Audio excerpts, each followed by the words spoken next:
Hello everyone, আসসালামু আলাইকুম। সবাই কেমন আছেন?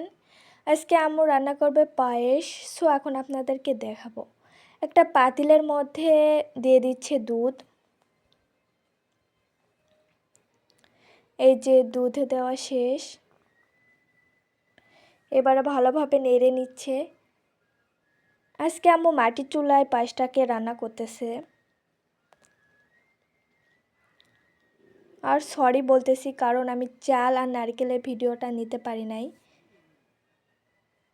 এবারে দিয়ে দিচ্ছে তেজপাতা। আর অন্য কোনো মশলা অ্যাড করবে না, কারণ আর অন্য কোনো মশলা অ্যাড করলে আমি খাইতে পারি না, সেই কারণে শুধু তেজপাতা দিচ্ছে। এবারে দিয়ে দিচ্ছে পর্যাপ্ত পরিমাণে চিনি।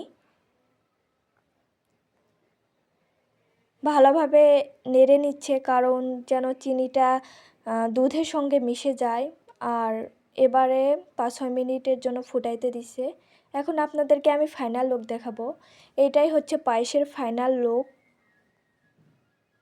কেমন হয়েছে আপনারা সবাই কমেন্টে বলবেন। আল্লাহ হাফেজ।